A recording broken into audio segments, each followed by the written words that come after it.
मूर्ख किसे कहते हैं? जिसमें 5 चिन्ह दिखाई देते हैं, जिनमें 5 कमियां दिखाई देती हैं, वो मूर्ख है। क्या क्या है? मूर्खों की पहचान क्या है? समझ में आ रही है मेरी भाषा आपके में? अब मूर्खों की पहचान समझ लीजिए कि मूर्ख किसे कहते हैं। गोस्वामी जी तो कहते हैं मूर्ख हृदय न चेत। ब्रह्मा जैसा गुरु मिल जावे तो भी मूर्ख नहीं सुधरता। भगवान कृपा करे किसी को मूर्ख न बनाए। लिख सके तो लिख लेना मूर्ख कौन है। बताया गया कि मूर्खस्य 5 चिन्हानि गर्वो दुर्वचनम तथा क्रोधस्य दृढ़वादस्य परावाक्यो अनादर। मेरी व्यासपीठ हर बात प्रमाण के साथ करेगी। ये मैंने श्लोक बोल दिया धड़ल्ले से, नहीं तो ये लगता कहीं अपने मन मुताबिक तो मूर्ख की व्यवस्था व्याख्या नहीं कर रहे हैं, किसी को बुरा लग जाए। तो मूर्खस्य 5 चिन्हानि, मूर्ख के 5 चिन्ह हैं। सबसे पहले गर्वो अहंकारी घमंडी, उसके पास घमंड है, उसके पास अभिमान है, अहंकार है, 1 नंबर का मूर्ख है। ऐसे मूर्खों से बात मत करना जिनके पास ये 5 चिन्ह दिखाई देते हैं, क्योंकि ज्ञानी से ज्ञानी करे करे गुड़ की बात, और मूर्ख से मूर्ख लड़े के घूसा के लात। मूर्खों का तो साथ करना ही नहीं है। तो मूर्खस्य 5 चिन्हानि, मूर्खों के 5 चिन्ह हैं। गर्वो दुर्वचनम तथा, सबसे पहला है वो घमंडी होंगे, और दूसरा है वो गाली दे के बात करेंगे। मिर्च भी इतनी कड़वी नहीं होती जितनी कि उनकी आवाज कड़वी होती, गाली गलौज करेंगे। ये नंबरी मूर्ख है। पहला घमंडी, दूसरा है गाली गलौज करने वाला। दुर्वचनम शब्द लिखा हुआ है, कठोर शब्द। और मैंने बहुत बार कहा है कि बाण का विदा घाव भर जाता है, लेकिन वाणी का विदा घाव भरता नहीं है। ऐसी वाणी बोलिए मन का आपा खोए, और अनको शीतल करें आप हूं शीतल होए। इस श्लोक का व्याख्यान मैं इसलिए भी कर रहा हूं कि बहुत लोग ये सोचते हैं जो कपड़ा फाड़ता है उसको मूर्ख कहते हैं। ऐसा सोचते हैं, जिसको अकल नहीं है, बुद्धि नहीं है, उसको मूर्ख कहते हैं। लेकिन हमारे इन महापुरुषों ने मूर्ख का परिभाषा ही अलग से इतना अद्भुत कर दिया। कहा जो कुछ पाकर के घमंडी हो गए हैं, जाति पाकर, धन पाकर, सौंदर्य पाकर के, जो घमंडी हैं, लोगों को कुचल करके चलते हैं, सामने वालों का अपमान करते हैं, ऐसे लोगों का संग मत करना, क्योंकि वो मूर्ख हैं। इसलिए तो पहले नंबर पर घमंडी है, दूसरे नंबर पर है दुर्वचनम तथा कठोर शब्द बोलने वाला, गालियां देने वाला है। ये मूर्ख का दूसरा चिन्ह है। ऐसे लोगों का भी साथ मत करना। तीसरा है क्रोधस्य, ये बड़ा खतरनाक है जो क्रोध करता है, उसे मूर्ख, ये मूर्ख का तीसरा चिन्ह है क्रोध करना। और बिना कारण के क्रोध करना, कोई मतलब ही नहीं है, कोई बात भी नहीं है, तो भी क्रोध करता है। ये 3 दोष सीधे नरक भेज देते हैं। मां मंदोदरी बोली है, रावण की पत्नी, क्या है?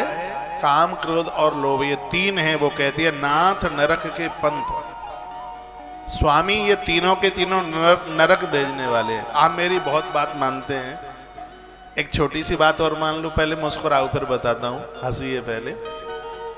तो बात यह है, क्रोध मत करो। हमारे ग्रंथों में क्रोध को जलता हुआ समी का अंगारा कहा है। समी की लकड़ी 72 घंटा बुझती नहीं है, इतनी ज्वलंता है उसमें। समी 6 बोलते हैं उसे। सबसे धधकती आग वही है, हाथ पर पड़ जाए तो खत्म ही कर देगी। क्रोध समी के लकड़ी के कोयले का धधकता हुआ अंगारा।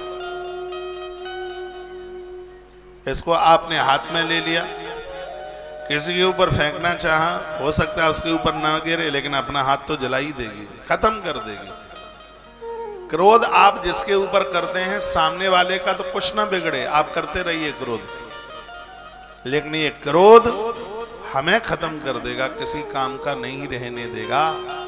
जैसे जलती हुई लकड़ी दूसरे को जलाना चाहती है, लेकिन वो स्वयं में जल करके खत्म हो जाती है। जैसे आग लकड़ी को जला करके खत्म कर देता है, उसी प्रकार से क्रोध भी हमें और आपको समाप्त कर देगा, रहने नहीं देगा। इसलिए तीसरा मूर्ख वह है, मूर्ख का तीसरा लक्षण है जो क्रोध करता है। और बहुतों को तो बिना कारण के क्रोध आता है। बहनों, इसमें आप भी सीधे नहीं हैं, आपको भी बहुत क्रोध आता है। कभी कभी पति की गुस्सा बच्चों के ऊपर उतार देते हैं। बच्चों को मारना नहीं चाहिए, पीटना नहीं चाहिए, तो गोपाल रूप में, कृष्ण रूप में, छोटी बेटी राधा के रूप में है, और आप पकड़ पकड़ करके दौड़ते हैं, उसको ऐसे बगली में मारेंगे, यूं मारेंगे।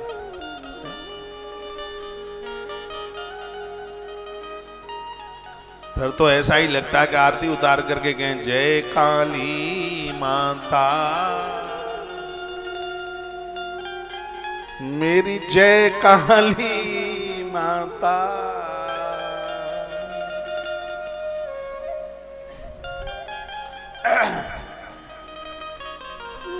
पापा पे जोर नहीं चलता, गुस्सा मुझ पर ही क्यों आता, मेरी जय काली माता।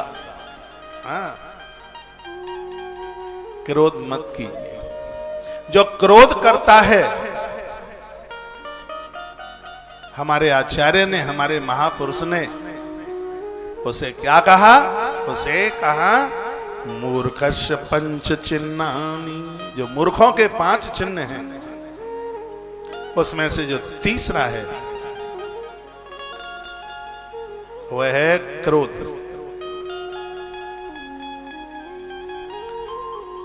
तीसरा और चौथा है, ये बड़ा खतरनाक है। जिनके अंदर ये चौथा भी है, उसको भी मूर्ख कहा गया है। वो है दृढ़वादस्य। दृढ़वाद संस्कृत का शब्द है। दृढ़वाद हिंदी में कहते हैं, इसको दृढ़वाद को कहते हैं हटीला, हट। हटीले मत बनिए। कैकेयी माता ने हट किया था, पूरा अवध उजाड़ करके रख दिया।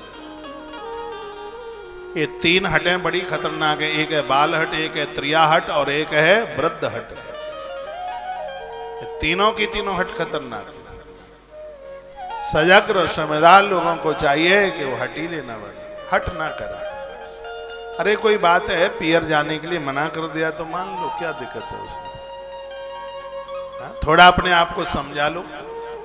लेकिन जो हटीले हैं, नहीं ये तो हम करके ही छोड़ेंगे, महात्मा ने उनको मूर्ख कहा। हट मत करना कभी। ये हट उजाड़ देगी। उजाड़ क्या देगी? बर्बाद कर देगी। यह लोग परलोक सिगरा बिगाड़ देगी। बहुत लोग इतने हटीले होते हैं, नहीं अब तो पानी तब ही पिएंगे, ये करके ही बताएंगे। तुम हमें समझते क्या हो?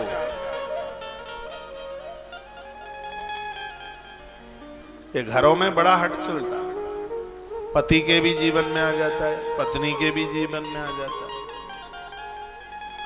ये चौथा चिन्ह है मूर्खों का। दृढ़वाद संस्कृत का शब्द है, हिंदी में कहेंगे हटीलापन।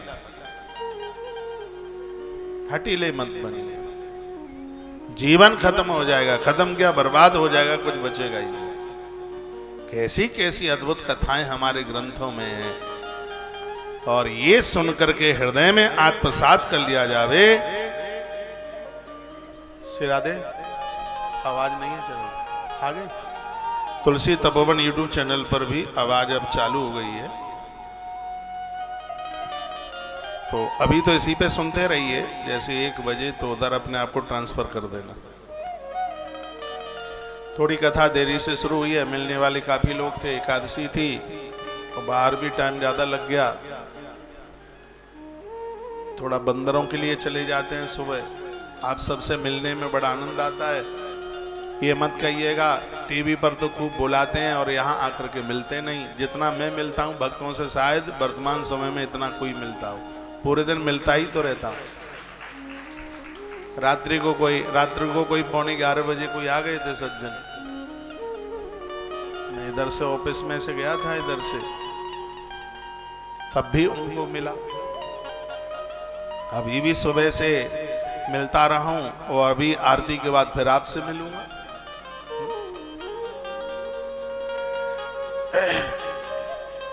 मूर्खस्य पंच चिन्हानि गर्भो दुर्वचनम तथा। क्रोधस्य दृढ़वादस्य। और पांचवा सूत्र है पर वाक्यो अनादर। सबसे बड़ा मूर्ख वह है जो पूज्य लोगों का, बड़े लोगों का, माता पिता गुरुजनों के कहे गए शब्द का अनादर कर देता है, उनकी आज्ञा का पालन नहीं करता। लिखा है पर वाक्यो अनादर शब्द लिखा। वाक्य को पूरा करने के लिए राम जी बन बन के हो गए, लेकिन बात का अनादर नहीं किया। हम शब्द पालक बने, हम बड़ों की आज्ञा का पालन करें।